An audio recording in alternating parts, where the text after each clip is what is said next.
આજ રોજ તારીખ 15/3/2025ના દિવસે છોટાઉદેપુર નગરપાલિકાની પ્રથમ સામાન્ય સભા બોલાવવામાં આવી હતી. શ્રીમતી મંજુલાબેન કિશનભાઈ કોહલીના અધ્યક્ષસ્થાને આ મિટિંગની અંદર જુદા જુદા 20 મુદ્દા હતા. નગરના નવા ચૂંટાયેલા સભ્યશ્રીઓને સમિતિ આપવાનું નક્કી કર્યું. એની અંદર નગરના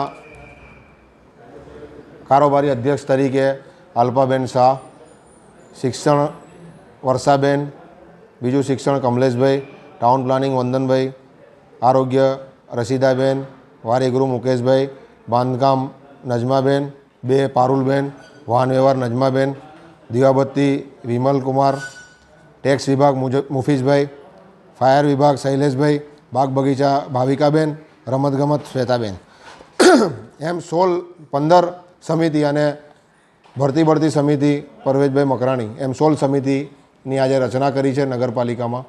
તેની સાથે સાથે નગરની એક નગર વિકાસ સમિતિની રચના કરી છે. અમે નગર વિકાસ સમિતિની અંદર ગામના આગેવાનો, ગામના પત્રકારો, ગામના ડૉક્ટરશ્રીઓ, વકીલશ્રીઓ અને ચૂંટાયેલી પાકમાંથી સાંસદ સભ્યશ્રી, ધારાસભ્યશ્રી, જિલ્લાના પ્રમુખશ્રીઓ, શહેરના પ્રમુખશ્રીઓ, એમ કરીને અમે 40 સભ્યોની નિમણૂક કરી છે. એના ચેરમેન તરીકે મુખ્તિયારભાઈ વકીલ છે અને વાઇસ ચેરમેન તરીકે ડૉક્ટર PS રાજન છે. આ સમિતિ નગરના વિકાસ માટે પાલિકાના બોર્ડને સજેશન આપશે. એ સજેશનના આધારે અમે લોકો કામ કરીશું. નગરમાં મુખ્ય કામો જે છે નગરના આગેવાનો અમને આપશે એ કરીશું. એની સાથે સાથે નગરપાલિકાના જે સ્વર્ણિમ જયંતિ મુખ્યમંત્રી શહેરી વિકાસ યોજનાના પૈસા હતા, 15મા નાણાં પંચના પૈસા હતા, તેમજ જુદી જુદી જે બચત રહેલી ગ્રાન્ટ હતી એનું આયોજન કર્યું છે. સ્વચ્છતાના કામ માટે, રોડ રસ્તાના કામ માટે, પાણી માટે, લાઇટ માટે અને બીજી એક રકમ આયોજન માટે અમે આ નગર વિકાસ સમિતિ માટે મૂકી છે કે જે નગરના સુશોભન માટે જે કામો લેવાના છે એના માટે પણ અમે ગ્રાન્ટ મૂકી છે. અને આગામી દિવસોમાં છોટાઉદેપુર નગરને સ્વચ્છ, સમૃદ્ધ અને વિકાસશીલ છોટાઉદેપુર બને એના માટે આ સામાન્ય સભામાં અમે આયોજન કરેલ છે.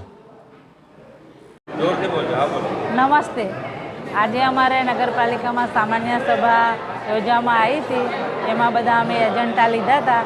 એમાં અમારે બધા જ સભ્યશ્રીઓ અમે એજન્ડામાં બધા જ અમારી સાથે રહીને અમે કામ કરવાના છે. નગરનું ડેવલપ કરવાના છે. અમારા બધા એજન્ડા પાસ થઈ ગયા છે. અમે નગરની સેવા બધા જ સાથે મળીને કરીશું. જય હિન્દ. स्वच्छ भारत का इरादा कर लिया हमने, देश से अपने ये वादा कर लिया हमने. स्वच्छ છોટાઉદેપુર સહિત રાજ્ય, દેશ અને દુનિયાના સમાચાર જોવા માટે સબસ્ક્રાઇબ કરો તીર સમાચાર અને બેલ આઇકોન જરૂર દબાવો.